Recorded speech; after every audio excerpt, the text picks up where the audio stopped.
in the changing of a real estate cycle. But basically, it's playing Monopoly. All right? Now, I'm not playing Monopoly today. I'm in the mode today of we're at the bottom of the market. So what I'm doing today is I'm buying residential real estate again. I'm going to get to that 2020 vision soon and then tell you about what I'm doing with the residentials, why I'm buying residentials. And I also have an answering service. If anybody calls my phone numbers during the week, I have a girl that answers the phone. Falcon Real Estate Holding Corporation, how can I help you? Would you like to talk to Phil? If you have a business and you have like a voicemail system answering your phone during the week, you should check out my answering service. It's only $99 a month. And look at that girl who answers the phone. That's the real girl. All right, I'm lying about that too.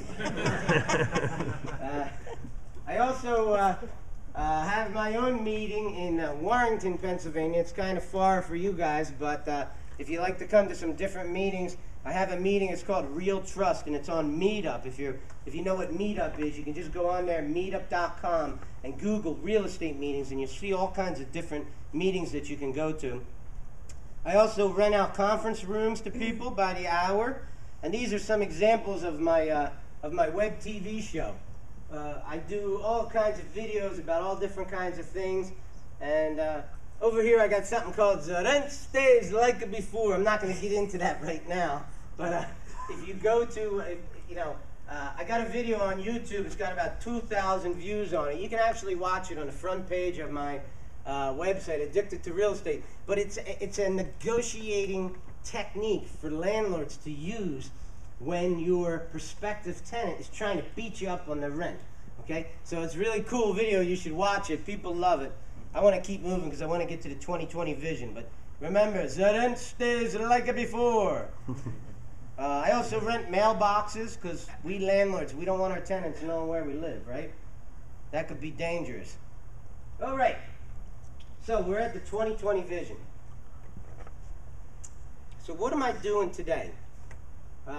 My heart is in commercial real estate. I love commercial. But my brain tells me this is not the best time to be buying office buildings. So I'm not going to force it. I'm not going to buy office buildings right now. So what is the market telling us we should be buying? Residential, man, residential. Where is the flood of deals? Where are the most amazing deals right now? They're in residential. So what I've had to do is take my ego, because buying multi-million-dollar buildings does fuel your ego. And it can be addictive, okay? You might end up getting addicted to real estate. And I've had to take my feelings towards that and put it on ice and go back to buying houses again. Single-family houses or whatever, residential properties. So that's what I'm doing today with the 2020 vision. The reason I call it a 2020 vision is because I got a clear vision of where I'm going with it, and I'm probably going to have to hold these properties until the year 2020, okay? Because I'm a buy and hold guy. And the deals I'm making today, in order for me to really get to a point where I have a $12 million portfolio, right? Remember the $12 million portfolio? I can't be selling these buildings. Every building I sell makes it harder and harder to get to $12 million. I want to be sitting on that beach. So here's how I'm going to do it. The market is talking to you. It's telling you right now to buy residential homes. All right? I'm going to take what the market's given me. That's what it's given me. I'm taking it. All right? So, I'm not exactly chasing foreclosures. I'm not against buying REOs or foreclosures when I know that they're out there. But what's happening today, at least in my neck of the woods, is the masses of people are all going after the foreclosures. Okay? And I think that there are just as many people out there who want to sell their homes who aren't in foreclosure. But they don't put their properties up for sale because the prices have dropped and they're not willing to take that discount, and there's so many buildings up for sale that they don't want to be in that vulnerable position. So they just sit on it and they keep it. So what I'm looking for is motivation. I'm not necessarily looking for desperation, okay? I'm also not working with banks, okay? I don't want to be in a situation. What happens when you deal with a bank? I mean, you're talking about personal guarantees on everything, and if that deal blows up, the bank's not going to stop there when they come after you. They're going to come after you for everything.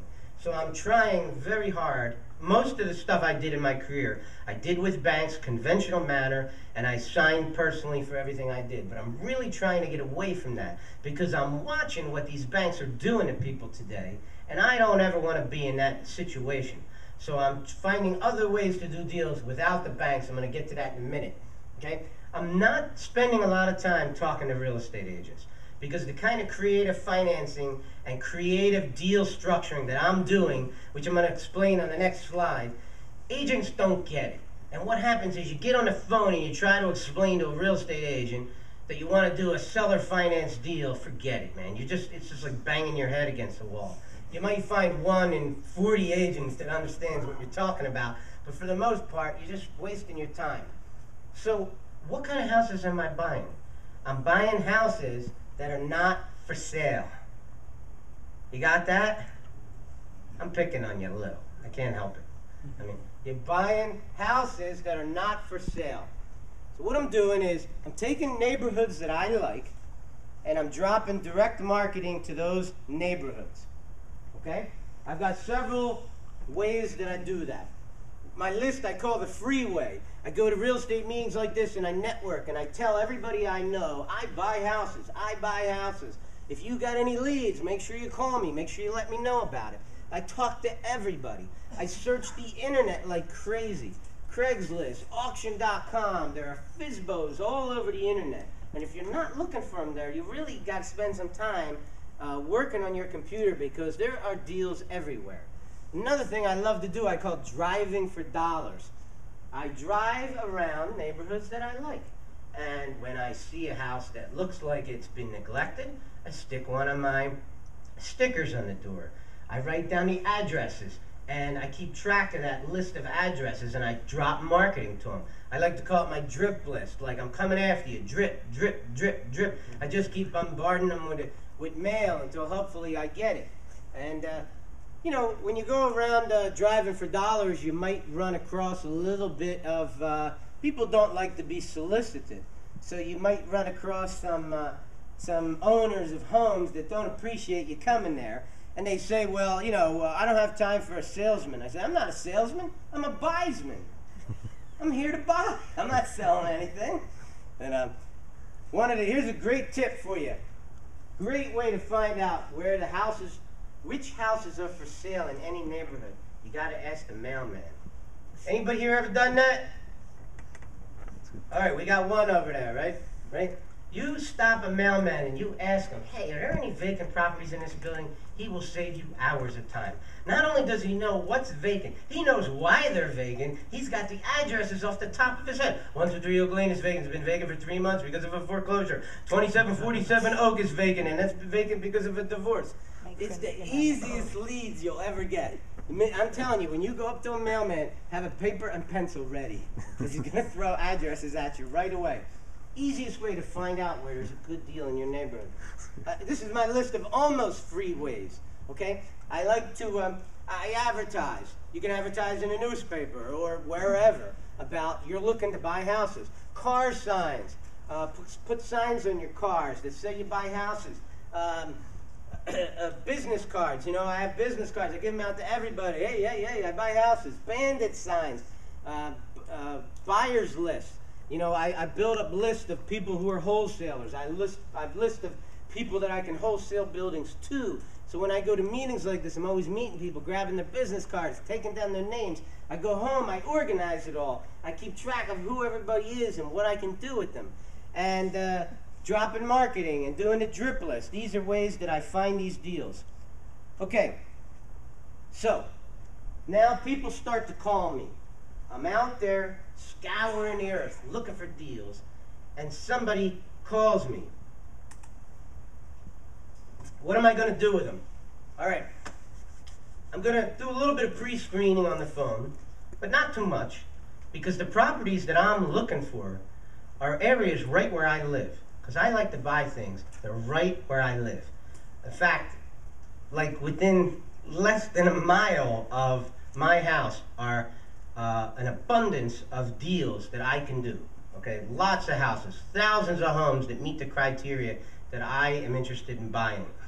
Maybe I'm lucky because where I live just happens to be that kind of neighborhood with pockets of this and pockets of that. A lot of townhomes and a lot of inexpensive homes under $250,000, which is the area I primarily focus on.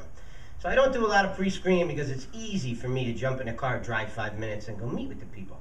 So if I get somebody on the phone, I get a little bit of information, and I get over there to meet them. I want to look at their house, and I want to ask them questions. All right, good salespeople ask questions. Don't get in there and start talking about what you do. Who cares? Ask them questions and get them talking, and get them to tell you everything you need to know. What do you think your house is worth? How much do you owe on the house? Why are you interested in selling it? How can I help you? That's a great question. How can I help you? Because if you can figure that out, then you get a leg up over everybody else. Okay, so if the guy says, my house is free and clear, what am I doing with him? Seller financing. Okay, I'm going to say to the guy, you know, you want $200,000 for your house? Well, that's, you know, that might be a high price. Maybe the house is selling for less than that. But if he's willing to do seller financing, I'm going to try to structure a no money down deal at 0% interest. He wants $200,000. I'm going to give him $1,000 a month for 200 months. A lot of people, who have an understanding of the time value of money won't go for that. But a lot of other people, especially older people, they like that. They love the fact that for 200 months, they're going to get $1,000 a month coming in. It helps to solve an income problem for them that many old people,